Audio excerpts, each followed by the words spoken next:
오늘 하나님 말씀은 신약성경 요한복음 1장 29절로 51절까지의 말씀입니다. 요한복음 1장 29절에서 51절까지의 말씀인데 오늘은 요한복음 1장 50절, 51절 두 절 말씀을 우리 자리에 일어나서 함께 봉독하도록 하겠습니다.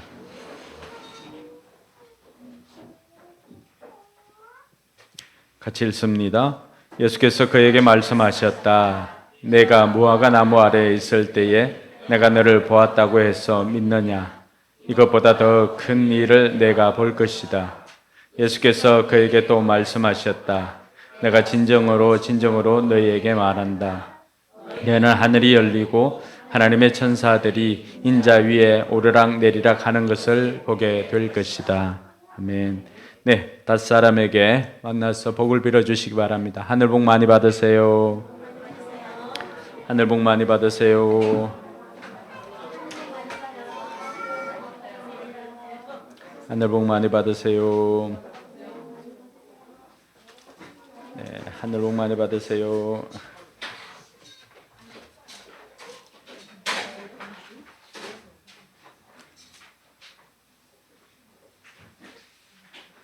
예, 이번 주는 마틴 루터가 했던 종교개혁 그 기념주일이기도 합니다.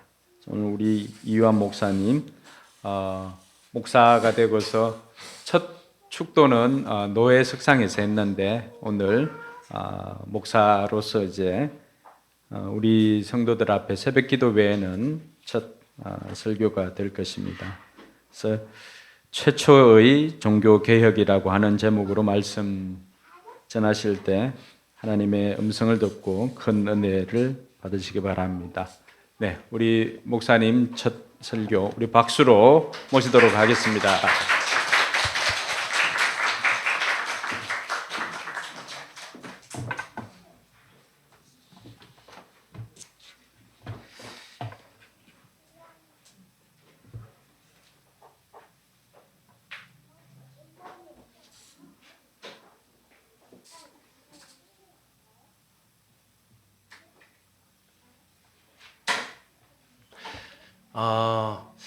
오늘 또 이렇게 우리가 주님 앞에 예배를 드립니다. 참 즐겁고 또 행복한 날인데 또 우리 국가적으로는 여러분들 뭐 뉴스 다 보셨듯이 또 우리 작년 이태원 참사 1주년이 되는 날이에요. 그래서 여러분들 꼭 오늘 하루 또 슬픔을 가진 우리 유가족들을 위로하는 또 그런 기도해 주시고 또 다시는 이런 일들이 발생하지 않도록 우리가 날마다 기도할 때 이런 기도를 통해서 우리 안전과 또 여러 가지 것들을 함께 또 지켜나갔으면 좋겠습니다. 10월 31일이 종교개혁 기념일이에요. 1517년 지금으로부터 506년 전이죠. 1517년 10월 31일에 마틴 루터, 우리가 잘 아는 종교개혁을 시작했다는 마틴 루터가 자기가 근무하는 비텐베르크 대학에 있는 그 교회에 95개조의 반박문을 붙였습니다. 근데 그 반박문의 내용이 뭐냐면 당시 로마 가톨릭에 많은 부를 안겨줬던 면죄부 판매에 대한 반박하는 내용이었어요. 여기서 잠깐 뭐 좀 설명을 드리면 우리 개신교의 구원관과 가톨릭의 구원관은 좀 다릅니다. 우리는 예수를 믿으면 그 즉시로 구원받고 우리가 천국 갈 수 있는 은혜를 누릴 수 있잖아요. 근데 가톨릭의 구원과는 좀 달라요. 그게 출발선이 나는 거예요. 그 칭의, 하나님이 우리를 죄 없다 하시고 의롭다 하시는 그 출발점, 그것을 가톨릭에서는 예수를 영접하는 그 순간이라고 하거든요. 그러면 뭐냐면 이 사람이 예수를 믿었다고 바로 천국에 가는 것이 아니라 이제 원래는 그런 것들이 천국에 갈 수 있는 뭐 그런 기회나 그런 자격들이 아예 없다가 이제는 그것들을 할 수 있는 자격이 주어진 거예요. 이게 주입된 은혜라고 하는데 여기에 여러 가지 선행이나 봉사나 또 여러분들이 잘 아는 뭐 고해성사 같은 이런 의식들을 통하여서 그 마일리지를 쌓아가는 거죠. 그리고 이게 어느 정도 마일리지가 탁 쌓였을 때 성당에서는 우리 가톨릭에서는 천국에 갈 수 있는 그런 은혜를 충족한다고 그런 신학적 견해를 가지고 있습니다. 그래서 이제 이런 것들 가운데 이 면죄부라는 것이 그 당시에 이 마일리지를 쌓는, 천국 가는 마일리지를 쌓는 또 큰 중요한 수단이었거든요. 그러니까 쉽게 말하면 우리 요즘에는 잘 안 하는데 예전에 크리스마스 되면 실 사잖아요. 그러니까 그런 것처럼 크리스마스 실을 사는 거예요. 그러니까 그거를 사게 되면 그게 이제 짜잘짜잘하게 하나씩 모여가지고 나중에는 여러분들이 뭐 들어보셨을 법한 뭐 이렇게 연옥이라는 성경에는 전혀 없는 그런 개념입니다. 천국과 지옥 사이에 있는 어떤 그 공간이 있는데 여기는 이제 지옥 가기도 애매하고 천국 가기도 애매한 사람들이 있는 곳이라고 말하고 있거든요. 그곳에 있는 사람들이 우리가 헌금통에 동전을 쨍그랑하고 던지는 순간 그 영혼이 화살과 같이 천국으로 올라간다. 이렇게 얘기를 하면서 이렇게 면죄부 판매를 했거든요. 근데 마틴 루터가 그 전부터 해가지고 쭉 그런 고민들을 많이 했어요. 본인은 정말 열심히 하나님을 섬기고 하나님을 사랑하고 죄짓지 않으려고 노력하고 하지만 그럼에도 불구하고 여전히 그 마음속에 해결되지 않는 그 구원에 대한 문제에 대해서 고민을 하다가 이 사람이 이제 로마서 강해를 학교에서 하기 시작하면서 이제 그 부분에 대한 해답을 찾았죠. 그게 로마서 1장 17절 말씀입니다. 복음에는 하나님의 의가 나타나서 믿음으로 믿음에 이르게 하나니 기록된 바 오직 의는 믿음으로 말미암아 살리라. 할렐루야. 이 로마서 1장 17절에 말씀을 슬로건을 가지고 그래 구원은 전적으로 하나님의 은혜라는 이 주제와 함께 이제 종교 개혁을 시작하게 되거든요. 뭐 그렇다고 막 거창하게 한 것이 아니라 뭐 역사를 공부해 보니까 하나님이 이 사람을 강권적으로 그러니까 인도해 주시는 과정이었어요. 그 과정 속에서 결국은 이 마틴 루터가 했던 일은 바로 그 전에 있던 천년의 중세 동안 로마 가톨릭에서 주장했던 하나님의 기본적인 공로 여기에 플러스 인간의 공로가 합쳐져서 구원을 받는다는 이거를 깨고 한 번 받는 구원 그것은 인간의 공로는 하나도 없고 오직 믿음으로 말미암아 받는 하나님의 선물이라는 이신칭이라는 이 개념을 확립을 했습니다. 그리고 마틴 루터가 한 두 번째 일은 바로 성경을 지금 우리가 읽고 있는 이 성경을 처음 번역해서 인쇄를 했어요. 인쇄. 그러니까 그 전까지는 라틴어 성경을 가지고 성직자들, 신부들만 그것들을 해석하고 강해할 권한이 있었어요. 그러니까 그 전까지 앉아 계신 여러분들은 그 종교개혁 마틴 루터가 독일어로 이 성경을 번역하기 전까지 여러분들은 단 한 번도 태어나면서 죽을 때까지 성경의 한 글자도 읽어보지 못하고 죽는 거예요. 교회를 다니는데. 근데 루터가 했던 위대한 일은 이 성경을 평신도들의 품으로 돌려보냈다는 거죠. 듣는 성경에서 이제는 성경을 읽는 시대로 바꿔놨다는 게 또 마틴 루터가 했던 또 중요한 업적 중에 하나라는 것입니다. 그래서 오늘 우리가 이 종교개혁 주의를 맞이하여서 다시 한번 그 정신을 기억할 것은 그렇지 내가 받은 구원 그리고 내가 지금 살아가는 이 모든 시간들이 나의 공로 없이 온전히 하나님의 은혜다라고 고백하며 살아가는 우리 모두가 되기를 예수님의 이름으로 간절히 축복합니다. 우리가 구원받기 위해서 봉사하고 구원받기 위해서 전도하고 구원받기 위해서 회개하고 그런 것들이 아니잖아요. 바로 구원받았기 때문에 우리는 예배하고 회개하고 또 전도하고 또 봉사하고 섬기는 것입니다. 그래서 그런 삶을 우리가 살아가면서 날마다 하나님의 은혜를 끼치는 우리가 되었으면 좋겠어요. 그런 의미에서 1517년 10월 31일 이 마틴 루터의 등장으로 중세 천년의 암흑기를 끝내고 이제 새로운 시대를 열었다는 그것.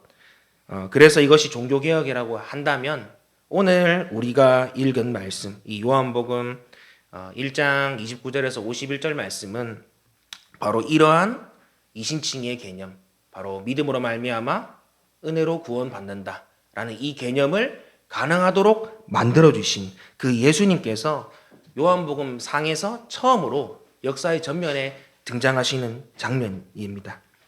그러니까 우리가 BC, AD를 나누잖아요. 예수님 태어나기 전을 BC라고 하고 태어난 후를 AD라고 하는데 그 BC와 AD가 이제는 가시적 눈에 띄게 보이는 시점이 바로 우리가 읽은 이 요한복음 1장 29절에서 51절 말씀이라는 거예요. 그래서 이렇게 제목을 뭘로 할까 생각하다가 그래. 진정한 종교개혁, 최초의 종교개혁이 뭐라고 했을 때 바로 예수님이 우리 이 땅 가운데 역사의 전면에 나타나셔서 사람들에게 하나님 나라를 선포하는 바로 이 시점이, 이 시간이 종교개혁, 최초의 종교개혁이구나 라는 생각이 들어서 오늘 말씀의 제목을 그렇게 짓게 되었습니다. 그리고 이 최초의 종교개혁 현장에는 예수님뿐만 아니라 예수를 만나서 변화된 사람들이 또 다른 사람들에게 예수를 전하는 장면들이 나오거든요. 오늘은 이 각 장면을 통해서 하나님께서 우리에게 주시는 그 은혜를 함께 누리고 또 어떤 메시지들이 있는지 살펴보고 믿음으로 구원받는 우리는 앞으로 예수님의 증인으로 어떻게 살아갈지를 한번 살펴보면 좋겠습니다. 이제 본론에 들어가서 오늘 본문은 시간대로 에피소드가 진행되거든요. 총 3번의 다음 날이라는 그 단어를 통해서 이 일들, 오늘 본문의 일들이 3일 동안 일어난 일이라는 것을 우리는 파악할 수 있습니다. 먼저 29절 말씀 보면 요한이 이제 예수님이 처음으로 이렇게 딱 나타나시는 것을 확인해요.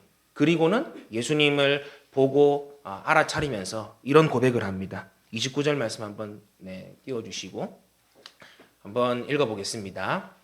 다음 날 요한은 예수께서 자기에게 오시는 것을 보고 말하였다. 보시오, 세상 죄를 지고 가는 하나님의 어린 양입니다. 아멘. 세례 요한은 그동안 자기 뒤에 오실 분, 나는 이분의 신발끈도 풀기도 감당치 못하겠노라 말씀하신 그분을 만났어요. 근데 그분을 보자마자, 그 예수님을 보자마자 그분이 하나님의 아들이요, 하나님의 어린 양이라는 그런 고백을 할 수 있게 되었거든요. 여기서 우리가 한 가지 주목할 점이 있습니다. 바로 뭐냐면 세례 요한이 예수님을 만나기 전에는 예수님이 자기가 증거한 그 메시아, 그리스도라는 것은 전혀 알지 못했다는 거예요. 보고 나서 알았다는 거죠. 어떤 사건을 본 후에야 비로소 그분이 그 예수님이 내가 전파한 메시아구나, 그리스도구나라는 것들을 깨닫게 되었다는 것입니다. 그 사건이 뭐냐면 33절에 기록되어 있는데 바로 이런 내용이에요.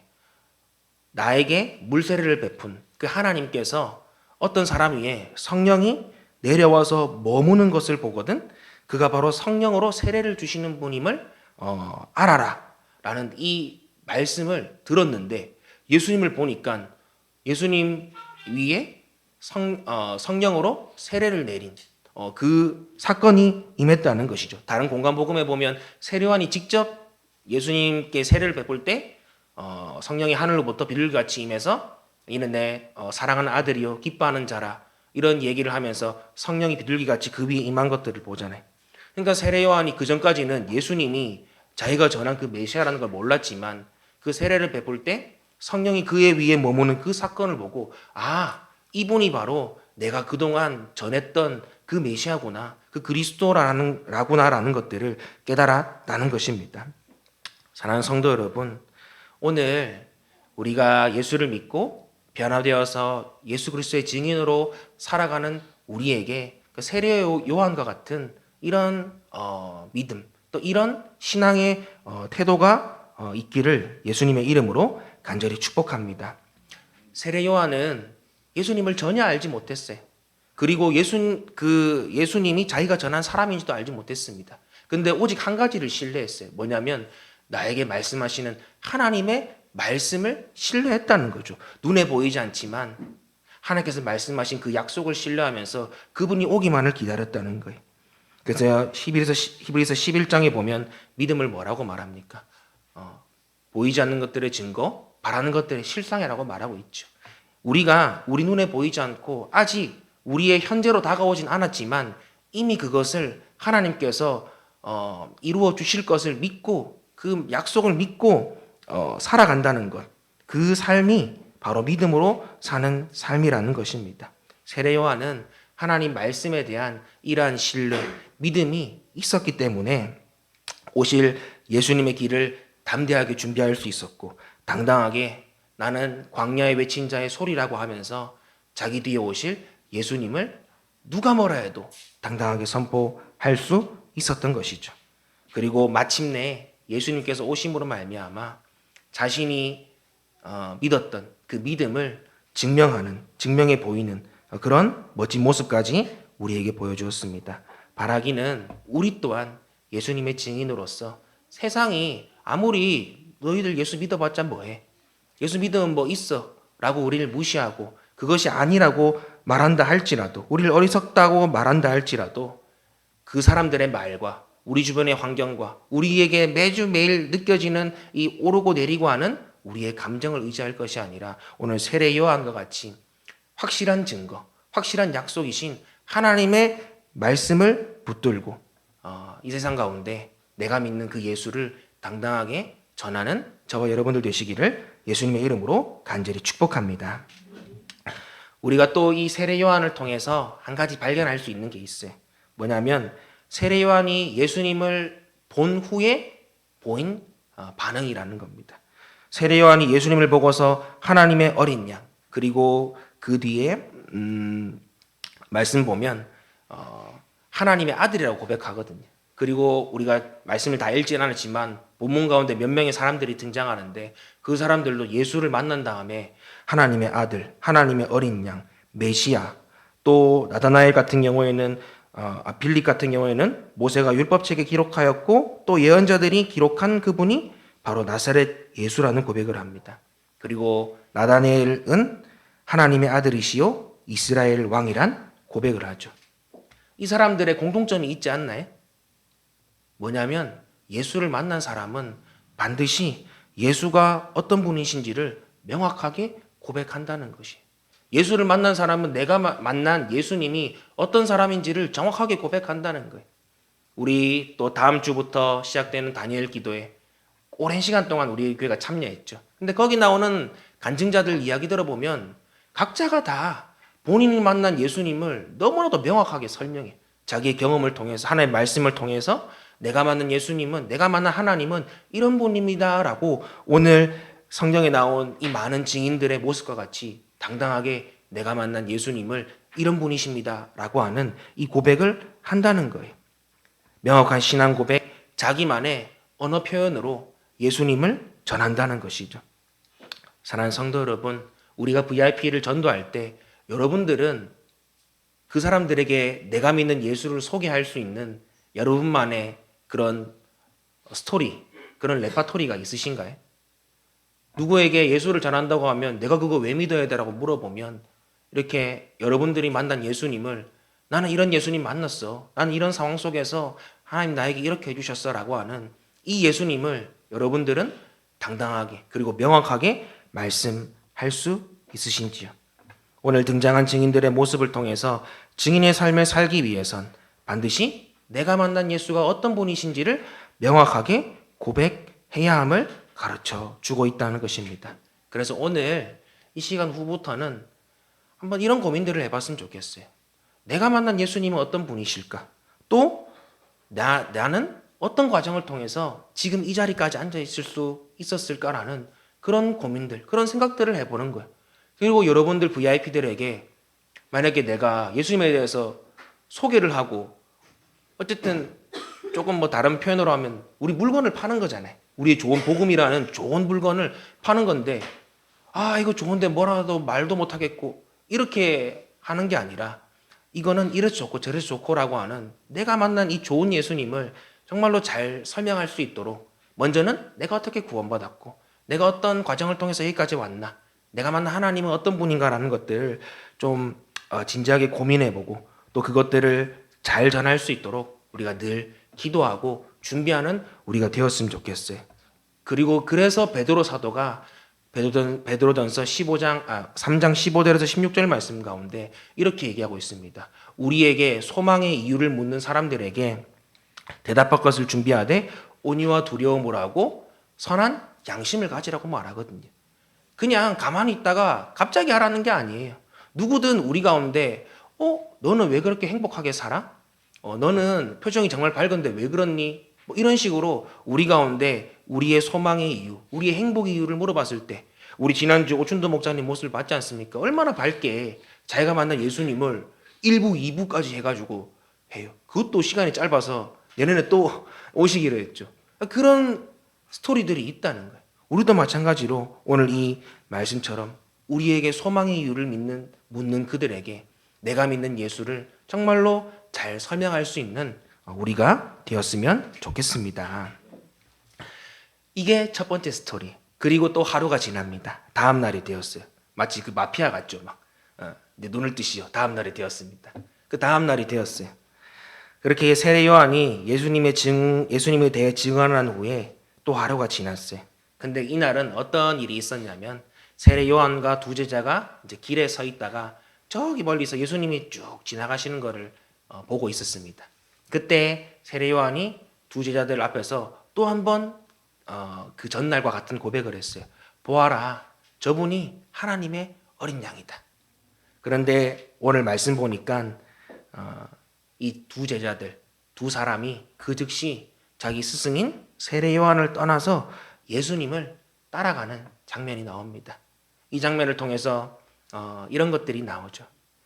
세례 요한은 자기의 정체성을 가리켜서 나는 광야에 외치는 자의 소리라고 했습니다. 소리는 사라지는 거죠. 메시지만 남아요. 근데 이제는 본인이 말한 그 고백처럼 세례 요한이 역사의 뒤편으로 사라지고 이제 드디어 예수님께서 역사의 전면으로 나오는 그 시대가 도래하게 된 것이죠.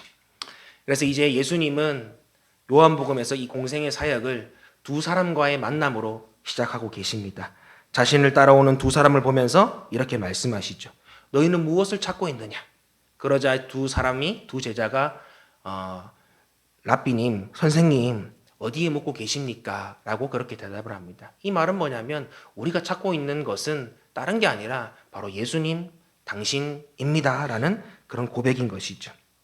그러자 예수님은 와서 한번 보라 말씀하신 후에 예수님이 묵고 계신 숙소에 초대를 합니다. 근데 그 시간이 오후 4시라고 하거든요. 오후 4시. 개혁 개정에는 10시라고 하는데 이게 이제 세번역으로 넘어가면서 우리 시간대로 바뀌었어요. 그게 오후 4시예요. 오후 4시. 오후 4시는 어떻게 보면 낮에 제일 마지막 끝대라 할 수 있습니다. 4시가 지나고 5시부터는 우리가 이제 초저녁이라고 부르고 이제 저녁으로 넘어가는 그 타이밍이죠. 이 시간이 큰 의미가 있는 것 같아요. 우리가 나중에 요한복음 뒷장에도 보겠지만 우리 요한복음 4장에 보면 여러분들 잘 아시는 수가성 여인 이야기가 나옵니다. 근데 그 여인은 여러 가지 문제가 있었죠. 그 남자에 대한 문제들. 근데 그것 때문에 부끄러워서 이렇게 사람들 많을 때 가지를 못하는 거예요. 근데 어쨌든 이 지역은 더운 사막 지역이기 때문에 낮에 가면 사람이 없어요. 그래서 이 여인이 물을 기르러 간 시간이 정오 12시라고 말하거든요. 12시. 제일 더울 때 어떻게 보면. 그때 사람 제일 없으니까. 근데 그 더운 여름에 예수님이 어떻게 하셨나요? 유대인이면 거기를 옆으로 피해서 지나가거든요. 근데 거기를 그대로 가로질러서 정확하게 정오에 물을 기르고 있는 그 여인을 그 시간에 만나 주셨다는 거예요. 어떻게 보면 이 여인을 만나기 위해서 예수님이 그 사람이 없는 시간을 선택한 것이고 그 장소를 선택한 것이죠. 마찬가지로 그런 의미에서 이 성경 안에서는 구체적인 시간에 대한 것들이 있는데 이것들을 통해서 우리가 유추할 수 있는 것은 바로 예수님 오후 4시 이제 낮에 거의 끝이 되고 나머지 하루의 절반을 사용하는 이 시간들을 통해서 오늘 예수님께서는 자기를 찾아온 두 제자들을 더욱더 섬기고 친밀한 관계를 맺길 원하시는 사랑의 마음이 어떻게 보면 오후 4시라는 이 시간 안에 포함되어 있다고 할 수 있는 것입니다. 사랑하는 성도 여러분, 그런 의미에서 오늘 주일의 이 하루의 시간도 우리가 주님께 드린다고 생각하잖아요, 사실. 근데 반대로 한번 생각해 보세요. 하나님이 우리를 위해 준비한 시간이 아닐까요, 이 시간이?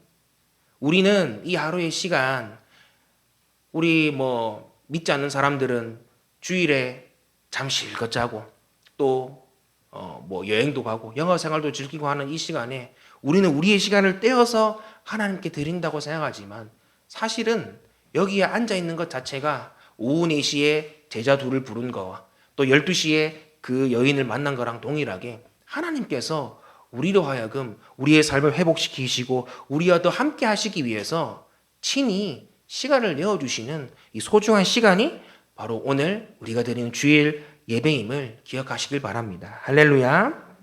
그렇기 때문에 우리도 우리에게 주신 이 주일 하루의 시간을 소중하게 여기고 우리의 마음을 열어서 오늘도 우리를 초청하시는 우리와 더 깊은 사귐의 관계를 맺길 원하시는 그 주님 앞에 우리의 마음을 드렸으면 좋겠어요. 그리고 여러분들이 여기서 그 사랑을 힘입어야죠. 여기서 하나님의 은혜를 누려야죠. 그래서 우리가 어떻게 해야 되나요? 나가서 전하는 거예요.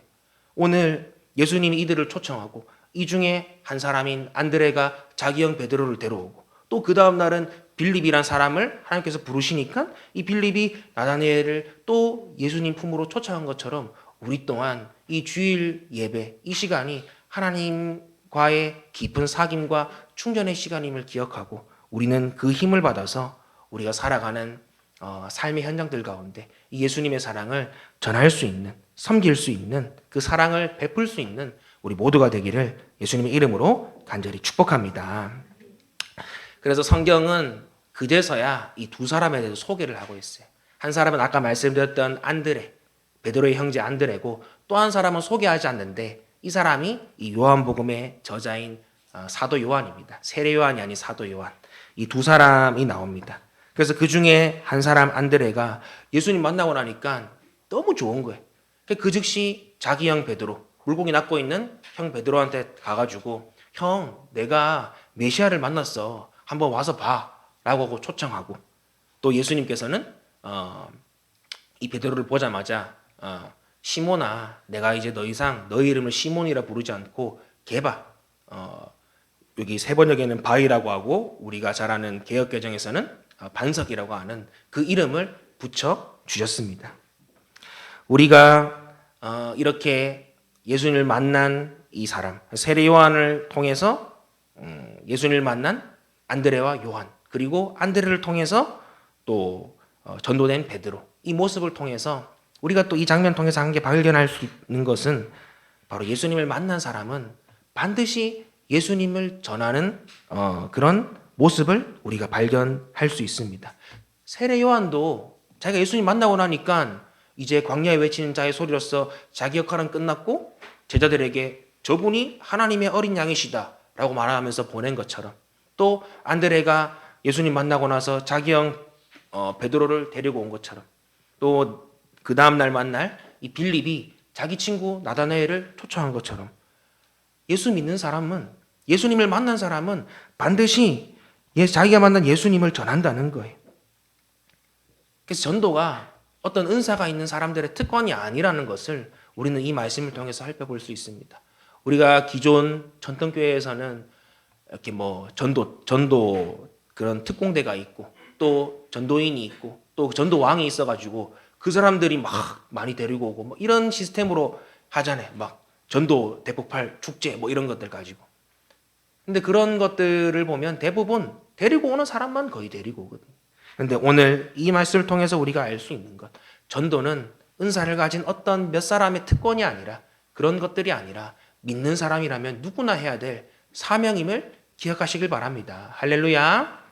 그래서 우리 또한 예수님을 만나고 변화된 그런 증인으로서 이 예수님의 전하는 이 삶이 바로 반드시 해야 되는 사명임을 기억하고 증인의 삶을 살아가는 우리가 되었으면 좋겠습니다.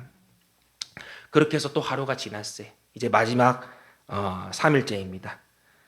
예수님이 이 3일째에는 갈릴리로 가고자 하셨거든요. 갈릴리. 거기서 이제 예수님께서 빌립을 부르셨어요. 그리고 빌립은 예수님을 만난 앞에 있는 사람들과 똑같이 자기 친구 나다나엘을 초청하려고 합니다. 내가 만난 그 예수님이 모세의 율법에 기록된 그 주님이시다, 메시아시다, 한번 가자라고 하니까 나다나엘이 이렇게 얘기해요. 나사렛에서 무슨 선한 것이 날 수 있겠느냐. 근데 이 반응이 당연한 거예요. 왜냐하면 갈릴리란 지방은 일단은 되게 외곽 지역입니다. 북쪽의 끝에 있는 지역이고 또 이 지역은 역사적으로 약간 사마리아랑 비슷한 느낌이 들어요. 그러니까 혼혈들이 좀 있거든요. 그러니까 이방의 문화들이 좀 섞인 그런 지역들이기 때문에 전통적으로 소외가 된 지역이에요. 이 갈릴리가. 근데 그 중에서도 나사렛은 완전 시골 중에 또 깡시골. 그러니까 지금 나다나엘이 말한 이 말이 그냥 하는 말이 아니라 나사렛에서 선한 게 나올 리가 없다라고 하는 이 말은 정말로 그런 거거든요. 구약에 단 한 번도 이 나사렛에서 뭔가 나온다고 하는 메시아에 대한 예언이 기록된 게 한 군데도 없어요. 한 군데도. 그 공간복음 마태복음인가에 이제 뭐 나사렛에서 뭐 선지자가 나오리라라고 하는 그 말씀이 이루어졌다라는 말씀이 있는데 그거는 그 마태복음에만 있지 구약에는 그 내용이 없어요. 그래서 이제 다른 뭐 이렇게 학자들은 다른 글에 있는 걸 뭐 인용했다 뭐 이렇게 얘기도 하는데 어쨌든 그만큼 나사렛은 메시아가 나올 만한 어떤 건덕지도 없는 정말 아무 희망도 없는 그런 동네라는 것이죠. 그러니까 이 나다나엘은 이런 냉소적인 반응을 보인 것입니다. 근데 빌립이 참 대단한 것 같아요. 그렇게 면박을 주고 그렇게 거절을 하면 상처받고 안 할 수도 있는데 이 사람은 용기를 내어서 한 번 더 얘기해. 그래도 한번 와서 한번 봐. 일단 와서 보고 나서 결정해. 라고 하면서 기어이 자기 친구를 데리고 와요. 그래서 빌립과 함께 따라온 나다나엘을 본 예수님이 나다나엘에게 이런 말씀을 합니다. 이 사람이야말로 참 이스라엘 사람이다. 그에게는 거짓이 없다. 이렇게 말씀하셨거든요. 그러니까 나다나엘이 깜짝 놀란 거예요. 한 번도 본 적 없는 이 예수님이 나한테 나는 분명히 오기 전에 뭐라고 얘기했어요. 나사렛에서 선한 건 날 수 없어. 거기서 무슨 메시아가 나와. 예수라는 사람이 뭐길래? 라고 하면서 이렇게 비판적인 태도를 취했는데 오늘 예수님께서는 이 사람을 보자마자 참 이스라엘 사람이요. 그에게는 거짓이 없다고 말씀해 주신 것입니다. 그래서 나다나엘이 깜짝 놀라면서 저를 어떻게 아십니까? 라고 물어보니까 예수님은 너를 부르기 전에 무화과 나무 아래서 너를 보았다. 이렇게 말하거든요. 근데 놀라운 건 뭐냐면 그냥 봤다라고 하는 거예요. 무화과 나무에서 봤다. 근데 놀라운 거는 나다나엘이 예수님이 자신을 무화과 나무 아래서 봤다는 그 말만 듣고도 변화되었다는 거예요. 태도가. 그 전까지는 예수님 만나기 전에는 엄청 냉소적이고 불신하는 이런 태도였는데 예수님이 무화과 나무에서 내가 너를 봤어 라고 하는 이 한마디 때문에 갑자기 태도가 바뀌게 된 거죠. 그리고 예수님을 가리켜 갑자기 하나님의 아들이시요 이스라엘의 왕이십니다 라는 고백을 하게 됩니다. 우리가 언뜻 보면 이해가 되지 않죠. 왜냐하면 요한이 무화과나무에서 뭘 했는지 기록을 해놓지 않았거든요. 그냥 무화과나무 아래서 너를 봤다. 그런데 나다나엘이 그 말을 듣고 변화됐다. 이렇게만 나와 있어요.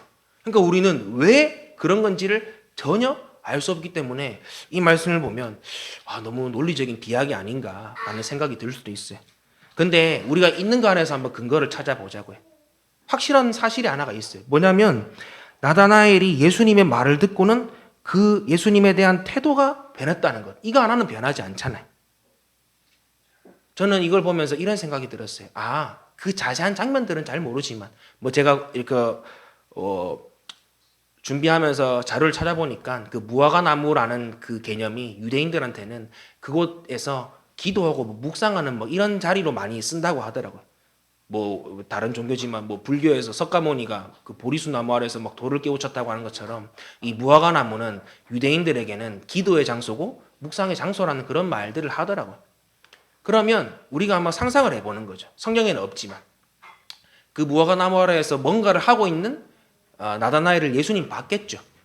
근데 서로 말은 하지 않고 서로 교류한 적은 없지만 예수님은 그 사람이 그 아래에서 어떤 생각을 하고 어떤 마음의 고민을 가지고 어떤 기도를 했는지 분명히 아실 거라고요. 우리는 알 수 없고 사람들은 알 수 없지만 하나님, 예수님과 나다나엘만이 알 수 있는 그 마음 깊은 곳에 어떤 그 지점을 예수님께서 무화과 나무 아래 봤다라는 이 말을 통해서 터치를 하셨다는 거예요. 영적으로. 그러니까 그냥 우리가 이 사실로만 보면 왜 봤다는 말을 통해서 이 사람 변했을까라고 생각할 수 있지만 우리가 상상을 해보면 그 장면에서 예수님이 그 사람 마음속에 있는 무화과 나무 아래에서 뭔가를 하고 있는데 그 뭔가를 하고 있을 때 그 마음속에 품고 있던 그 마음 깊은 곳 정말 하나님만이 해결할 수 있는 그 지점들을 주님이 터치하셨기 때문에 오늘 앞에 앞선 예수님을 만난 많은 사람들과 같이 오늘 냉소적인 나다나엘도 변화되었다는 것입니다. 근데 우리도 한번 생각해 보세요. 여러분들이 예수님을 만났을 때도 그렇지 않나요? 사람들은 몰라요. 가족들도 몰라요. 남편도 모르고 아내도 모르고 아무도 몰라요. 근데 나와 하나님만이 알 수 있는 그 내 마음 깊은 곳의 갈급함, 내 마음 깊은 곳에 그런 갈증들이 있었는데 그것들을 주님께서 각자 다 다르지만 그것들을 다 만져주셨기 때문에 지금 여러분들이 이 자리에 앉아 예배드리는 것이 아니겠습니까? 오늘 주님은 우리가 다 알 수 없지만 우리 마음 깊은 곳에 있는 그것들을 터치하시고 만져주실 수 있는 분이라는 거죠. 그래서 우리가 할 일이 있어요. 뭐냐면 오늘 이 변화된 나다나엘의 모습을 통해서 예수님의 증인은 빌립과 같이 포기하지 않고 복음을 전해야 된다는 것이죠. 우리는 그 사람들, 우리 VIP들의 필요를 다 채워줄 수 없어요. 대부분 어려움이라는 게 거의 다 돈이잖아요. 물질적인 거잖아요. 근데 목자 목녀가 그걸 다 채워줄 수가 없어요. 내 목장 식구들, 우리 VIP들의 필요를 내가 부자라서 그것들을 다 지원해 줄 수가 없어요. 부자라도 다 해줄 수도 없죠. 그것들을 돈을 다 준다고 그 사람의 내면의 문제가 해결되는 게 아니잖아요. 그거는 그 부분들은 하나님만이 해결할 수 있는 부분들이라는 거예요. 그렇기 때문에 주님은 우리가 알지 못하는 VIP들의 영적인 필요, 마음 깊이 고민하는 그 마음의 갈급함들을 주님께서 다 아시기 때문에 우리가 할 일은 빌립처럼 일단 와서 한번 봐. 너가 믿지 않아도 되고 잘 모르기도 하지만 일단 한번 와서 보라고 하는 이런 포기하지 않는 마음, 이 마음이 우리에게 필요하다는 것입니다. 바울은 고린도전서 1장 21절 말씀에서 이렇게 말해요. 세상이 이 하나님의 지혜가 너무 크고 너무 심오하기 때문에 받아들일 수 없다는 거예요. 그렇기 때문에 어떤 방법을 사용하시냐? 전도에 미라는 것들로 그 방법을 사용하기를 뭐라고 하시냐면 기뻐하신다고 말씀하고 있어요. 전도하는 방법 미련하잖아요. 논리적으로 말이 안 되는데 설득해서 와야 되니까 말이 안 되는 건데 이 미련한 방법을 쓰는 걸 하나님께서 기뻐하신다고. 왜냐? 그 방법들을 통해서 하나님의 지혜를 깨달을 수 없는 사람들이 오늘 나다나엘이 변화했던 것처럼 하나님의 깊은 터치를 경험하고 그 삶이 변화되어서 마침내 자기도 모르게 내가 왜 이렇게 변화됐지? 라고 말할 정도로 변화되는 그 삶을 살아가기 때문입니다. 이 전도를 통해서 도저히 예수 믿지 않을 것 같은 그 사람이 예수를 믿을 수 있는 유일한 방법이기 때문에 우리 주님은 전도에 미라는 것으로 구원하기를 기뻐하신다 하셨죠. 그래서 24절 말씀에 보면 그렇기 때문에 부르심을 입은 저와 여러분들에게 그리스도는 하나님의 능력이고 지혜임을 믿습니다. 할렐루야. 우리 안에 있는 그리스도 안에 능력이 있다는 거예요. 나는 내 VIP 전도할 때 이 사람들한테 내 말 씨알도 안 먹히죠. 통하지도 않죠. 저도 초청할 때 많이 이야기해요. 제가 이때까지 관계 맺은 사람들. 안 와요, 이 사람들. 그럼에도 불구하고 끝까지 해보는 거죠. 근데 중요한 것은 내가 뭘 해서 이 사람들이 오는 게 아니라 이 사람들이 왔을 때 주님이 그 사람들을 변화시켜 주신다는 그 능력이 있으심을 믿고 포기하지 말고 끝까지 복음을 전하는 우리 모두가 되기를 예수님의 이름으로 간절히 축복합니다. 그렇다면 오늘 이 종교개혁 주일을 맞이하여서 정말로 믿음으로 말미암아 값없는 하나님의 구원의 은혜를 누린 우리, 그리고 예수님을 만난 우리는 이제 예수님을 전하는 증인의 삶을 어떻게 살고 또 어떤 방법으로 그 사람들에게 복음을 전하면 좋을까요? 첫 번째는 내가 만난 예수님을 잘 전하기 위해서 먼저는 하나님 말씀을 잘 알아야 돼요. 예수님을 만난 모든 사람들의 특징이 아까 뭐라고 했습니까? 내가 만난 주님이 어떤 분이신지를 명확하게 알고 고백한다는 것이죠. 근데 오늘 성경 배경에 나온 사람들은 다 유대인이에요. 이 사람들은 성경을 기본적으로 구약을 꿰고 있는 사람들이라고 웬만하면. 어릴 때부터 교육을 하기 때문에 성경을 달달달 외우고 있습니다. 그러니까 어떤 상황에서 예수님을 보자마자 알아챌 수 있었던 것은 구약에 예언한 선지자들의 예언이 예수님 보니까 그 증거들이 딱딱 맞아 들어가거든요. 그러니까 보자마자 알아챈 거예요. 예수님이 그분이신 걸. 마찬가지로 우리 또한 아까 제가 말씀드렸던 베드로전서 3장 15절 말씀, 소망의 이유를 묻는 그 사람들에게 우리가 대답할 것을 항상 준비하기 위해서 우리가 평소에 하나님의 말씀을, 하나님의 언어를 우리의 심령 가운데, 우리의 머릿속에, 우리의 마음속에 많이 담아 두어야 할 것입니다.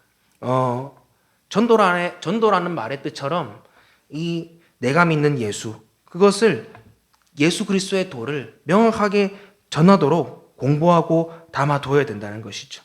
그래서 지금 상공부하고 계신 분들은 정말로 내가 배워서 남주겠다는 그런 마음으로 열심히 공부해 보시고, 또 우리 목사님께서 매번마다 강조하시는 것, 매일의 경건, 특히 큐티하는 것들, 말씀 묵상하는 것들을 여러분들 정말로 매일매일 훈련하여서 날마다 나에게 말씀하신 하나님의 음성을 듣고 또 그 가운데 순종하여서 우리에게 오는 소망의 이유를 묻는 사람들에게 예수님을 정확하게 당당하게 전할 수 있는 우리가 되었으면 좋겠습니다. 둘째로 우리는 VIP와 지속적인 관계를 맺도록 노력해야 돼요. 예수님께서 안드레와 요한을 초청해서 오랜 시간 함께 머물면서 그들을 섬기고 그들과 함께 친밀한 관계를 맺었던 것처럼 우리 또한 그 사랑을 받은 사람으로서 우리의 VIP들을 더욱더 잘 섬기고 친밀한 관계를 맺도록 노력해야 됩니다. 그런 훈련을 해야 돼요. 지난주 이제 집회가 다 끝나고 초원 모임 하는데 아란 사모가 그런 이야기를 했어요. 이제 MBTI인데 I니까 사람을 섬기는데 에너지를 쓴다는 거죠. 그러니까 E인 분들 계세요? E? 저는 I라서. 네. 사람을 만나면 에너지를 충전받는 사람이 있어요. 근데 반대로 사람을 만나면 에너지를 써야 되는 사람이 있거든요. 저도 그렇습니다. 저도. 예. 저도 그래서 뭐 할 때 에너지를 많이 써요. 집에 오면 막 퍼져가지고 막 그렇게 있거든요. 그래서 이제 그런 것들이 참 힘들다 뭐 이런 얘기들을 했는데 그때 오춘도 목사님이 이런 말씀을 하시더라고요. 하나님이 그 희생을 보시고 은혜를 주신다는 거예요. 할 수 없는 사람이 그것들을 하려고 노력하니까 하나님이 그거 예뻐가지고 그 희생을 보시고 그 목장의 영혼들을 붙여주시고 그 목장에 있는 목자 목녀들의 그런 여러 가지 필요한 것들, 여러 가지 것들을 채워주신다는 그런 이야기들을 들었어요. 그래서 제가 그때 결단한 게 있어요. 그래. 나도 여기서 한 걸음만 더 해보자. 한 걸음만 일단은. 뭐 갑자기 하지 말고 지금 하는 거에서 조금만 더 에너지를 써보자. 그래서 좀 이제 수량화하는 게 좋으니까 예를 들어서 제가 한 달에 한 번 연락하는 VIP가 있다. 그럼 그 사람은 한 달에 2번 연락해보고 한 달에 한 번 만나는 VIP가 있다. 그러면 그 사람들은 한 달에 2번을 만나는 등 해가지고 조금 숫자를 이렇게 카운트할 수 있는 걸로 해서 그렇게 한번 섬겨보기로 그때 오춘도 목자님 솔루션이라 할까요? 그 이야기를 들었을 때 좀 마음속으로 결단을 했습니다. 이처럼 작은 것들이라도 섬기고 희생하기로 결단할 때 하나님은 그런 우리의 희생을 보시고 우리 목장에 영혼들을 붙여주시고 또 우리 교회에 부흥을 허락해 주실 줄 믿습니다. 셋째는 변화될 삶을 보내줘야 돼요. 마태복음 5장 16절에 이렇게 말씀하십니다. 이와 같이 빛을 사람에게 비추어서 그들이 너희의 착한 행실을 보고 하늘에 계신 너희 아버지께 영광을 돌리게 하여라. 주님은 맛을 잃어버린 세상 가운데 우리를 통하여서 살맛 나는 세상을 만들려고 하셨어요. 그래서 우리는 주님을 만나고 변화된 삶, 주님과 동행하는 삶이 무엇인지를 보여줘야 됩니다. 그리고 오늘 칼럼에도 나오듯이 우리가 행복한 사람이 되도록 노력하는 거예요. 그런 사람이 될 수 있도록 하나님께 은혜를 구하는 거예요. 그래서 이런 우리 변화된 모습, 우리의 동행하는 모습, 우리의 행복한 모습을 통해서 우리 목장마다 VIP들을 넘치게 부어 주실 것입니다. 끝으로 포기하지 말고 교회와 목장에 VIP들을 초청해 봅시다. 대부분 VIP들은 나다나엘 같죠. 다들 냉소적이에요. 교회 안 오려고 해. 하면 거기 왜 가야 돼라고 하면서 웃으면서 거절하는 사람도 있고 대놓고 거절하는 사람도 있고 뭐 이런 여러 가지 부류들의 사람들이 있습니다. 겉으로 보기에는 예수 없어도 다 잘 살 것 같은 사람이에요. 우리 주변의 사람들이. 왜냐면 뭐 부족한 게 없고 또 그 어려움들이 없으니까 대부분. 근데 중요한 것은 오늘 그런 나다나엘도 예수님을 만나니까 변화됐던 것처럼 분명히 그 사람들도 하나님만이 터치할 수 있는 마음 깊은 곳에 그 영역들이 있다는 것을 아까 발견했죠. 그렇기 때문에 우리가 해야 될 일은 예수님처럼, 세례 요한처럼, 안드레처럼, 빌립처럼 포기하지 말고 그들을 목장으로, 교회로 초청해보는 것입니다. 갈라디아서 6장 9절 말씀 가운데 바울이 말합니다. 선한 일을 하다가 낙심하지 맙시다. 지쳐서 넘어지지 아니하면 때가 이를 때에 반드시 거두게 될 것입니다. 그리고 시편 126편 5절 6절 가운데 시인은 고백하죠. 눈물을 흘리며 씨를 뿌리는 사람은 기쁨으로 거둔다. 울며 씨를 뿌리러 나가는 사람은 기쁨으로 단을 가지고 돌아온다. 할렐루야. 이처럼 주님께서는 우리가 포기만 하지 않고 끝까지 나아가면 반드시 그 열매를 거두리라 약속하셨습니다. 그 약속을 믿고 전하는 우리가 되어서 2023년 남은 한 해도 VIP 한 명이라도 우리 목장과 교회에 초청해서 또 복음을 듣게 하는 은혜를 경험하는 우리가 되었으면 좋겠습니다. 이제 말씀을 마무리할게요. 우리가 아까 읽었던 말씀, 그 말씀만 제가 얘기 안 했어요.